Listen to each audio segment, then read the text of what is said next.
Thank you so much, Sister Carolyn, for that wonderful introduction and meditation to get us started. I like the part where I like the part where you say, into the nothingness from whence it came. That's what toxicity comes from. That's what all of these beliefs come from. Yeah, they're coming from an illusion. Yeah, they're coming from an illusion. And all you have to do is let it go, and it'll disappear right back into the nothingness. Yeah, so that's absolutely. Enlightenism is greater than the I that I'm aware of.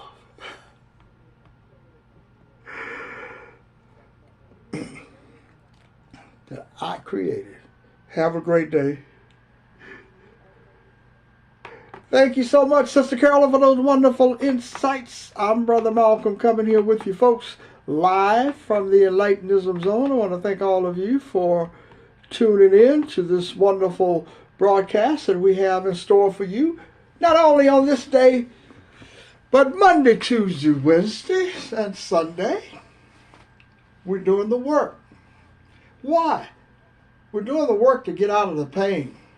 The pain has come from the past. Overcoming our dependency on others. Overcoming our dependency on others requires letting go of others, letting go of the past. The society where I am living today in the United States of America, and I imagine from what I've read in societies around the world, it's related on past experiences determining how people live in the present. In other words, you set the foundation. This is the foundation. It's kind of like a constitution. This is the constitution. We all agree upon it, and this is the way we live. It's in the past. But it had valuable information because it has been proven by those who believe in the concept of the past leading into insights in the future and the present to work. Well, one of the things that I've discovered in my own life is that pain comes from depending on others. Is there a new way to think and live for those of us in pain? Where do you go if you want something different and still be a part physically in a society? Where do you go? Where can you find the clarity and the power to exist on your own, so to speak? Not your own as the one that's been victimized by the social construct. Not that person. We're kind of letting that person go because that person has already been determined to understand and believe things in the past. So they're fixed on it. So if you're in philosophy, you're not going to ever unlearn Plato or Aristotle or somebody. You're going to continue to think that way. And then others, as you evolve, become more contemporary, then they began to try to modify the past. So then you have all different types of people coming after the foundation. So if you're in philosophy, you're dealing with St. Augustine, you're dealing with Anselm, Descartes. Some of those are the early people. Hume, Locke, Mills, all those people. Then this is philosophy. Now you can take psychology, which is a much newer way of dealing with the mind. It's just been here a little over 125 years or something. But what happens to you, the person that want to depend upon philosophy or psychology to free you from pain, to free you from hunger, to free you from feeling oppressed, to to free you from feeling powerless and helpless. What does this mean to a person like me? What can a black person do in the United States of America to have power? There's very little that you're going to get in terms of toxicity, because you're relying all of the information that others perceive you to have is coming from someone else. So the first thing you hear when I say the greater power of God is within you. Where did he get it from? Then you go and search. And you search and search for an answer to where did he get the power? Because he definitely couldn't originate any power. He definitely cannot have a mindset and a consciousness greater than the past, greater than the people in the past. He cannot be greater than those that we have been taught are great. So he's getting it from somewhere other than himself. And this is Enlightenism is something you get from yourself for yourself. It is self-acquired intuitive knowledge. It is the willingness to break free of your dependency on others who lived in the past to tell you how to live in the present. It requires a new mindset. A new mindset that comes forth, ever so often. Someone appears and says something different. And we want to vilify the person because we cannot accept that we have any power. Because we have been denied the power. We have been denied the ability to express power. And when I say that, I mean it in out of the context of victimization. I mean it in the context of a free mind. And a free mind that knows I am greater than the I that I created. Ask yourself today, what is your goal in life? Something that simple. What is your goal in life? People ask their children this all the time. When you save up the money to send them to college. You know, when they get close to going to college, have you thought about what you want to do? Have you thought about why I'm spending this money on you to go to college?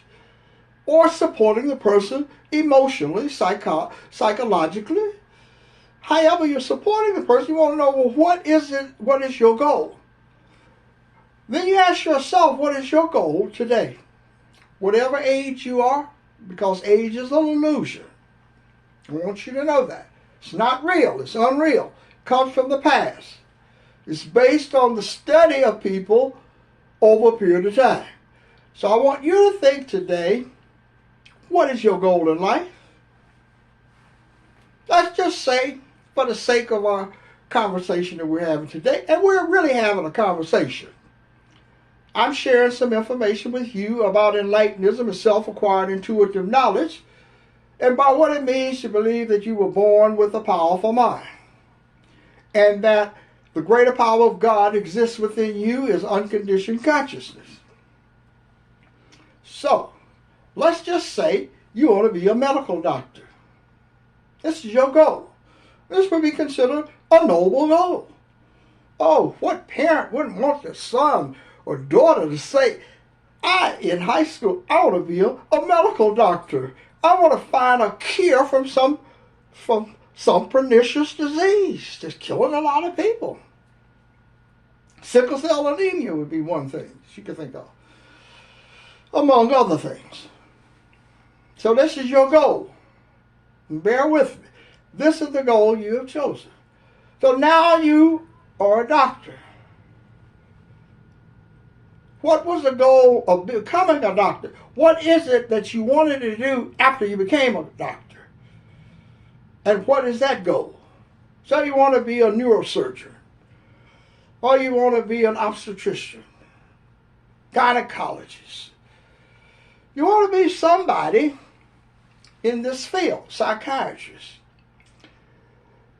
And then you stay in the field for a number of years, say 30 or 40 years. And at some point, your goal is going to change because of someone else. Someone in society is going to change your goal. And they're going to say to you, you have been deemed too old to practice medicine. Oh, we got to cut you loose. You can no longer be trusted to practice medicine because you have reached this fixed age that we have determined now. We have determined this. The medical profession, American Medical Association, whatever you want to call it. People in the clique of medicine. And then at that point, your goal has been achieved. Has it? Have you fulfilled your goal? What did you do? And now, sad to say, for many of you, is to accept it. Your goal now is to become an old person. Now, that's not something that no one wakes up, a child tells you, look, my goal is to become an older person. I just want to get old. Now, see, you throw all these other little things, life itself. See, life itself. Then you see people in Congress in positions of power. You say, well, they're too old to be in a position. You need to get some younger blood because they can no longer fulfill their duties because society has deemed that about the person. And now the goal is being old. And now the mindset says that you had something in your mind that you wanted to do with your life. If you did not do what you wanted to do with your life and you're depending upon the social construct to affirm your goal, then the social construct can also take the goal away from you. And this is what happens when you base things on the past. And it causes us to feel powerless and helpless about who we are. So when you accept a goal from self-acquired intuitive knowledge, see, the one thing that you will realize very clearly, and you realize this very clearly, another example of why you realize this very clearly, a rich man and a poor man. See, in both cases, the awareness of being says, I am rich, I am poor. And you move either one from that awareness of being to the other person's awareness of being. So the rich person, wealthy person, loses all of their money, and now I'm poor. And the wealthy person says, I don't like this feeling. I don't like the feeling of being poor. I don't like the feeling of being poor. And I don't like the fact that I have lost all of my things, my wealth and my money, to make me poor. So I'm unhappy. Take the poor person, put him in the wealthy person position and win the lottery for $1 billion. The poor person is not comfortable being wealthy. Doesn't know what it means. So he thinks and imagines, I need to go buy all of these things. That's what wealthy people do. And not realize that's not how the wealth was created.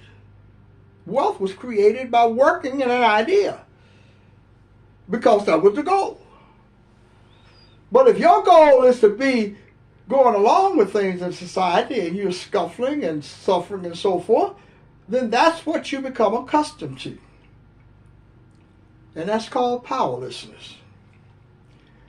And there's no amount of words that's going to change that. You have to be willing to unlearn what you think about yourself. And I'm not talking about, see, when I say what you think about yourself and the greater power within, I've had conversations with people and they think that what I'm talking about is getting into some job in toxicity. They say, you can do it. Oh, Brother Malcolm, you can do it. So, you do all of this, you can achieve it. You can conceive it, you can achieve it. No, they're talking about the social construct. They're not talking about this godlike power that I'm talking about that comes from outside of toxicity. And it comes from inside of you. That you are revaluing your life about who you really are. And then others are trying to find out, where did you get the information come? Because we didn't teach you the information. Is it coming from Kant? Coming from Plato? Is it coming from Nietzsche? Is it coming from Schopenhauer? Bertrand Russell? They just go all over searching. Where is the information coming from? And I say to you and to those who search, it's coming from within you. It's coming from a place that's greater than philosophy, greater than religion, greater than all of the things that you have heard about religion. It's greater than setting a goal that's coming out of the social construct. And you're only going to be able to function in a goal for a very short period of time. But you're still alive. And you want to feel good about yourself. And no matter how many trips you take, how many boat trips you go on, how many plane trips you go on, you're still not a doctor. Using that example that I use. So your goal is gone. And for all practical purposes, you are too. You are too. And that's why it's important to live in the present. And then the present is ongoing, it's continuous. Because the goal is unlearning what others have told you about who you are.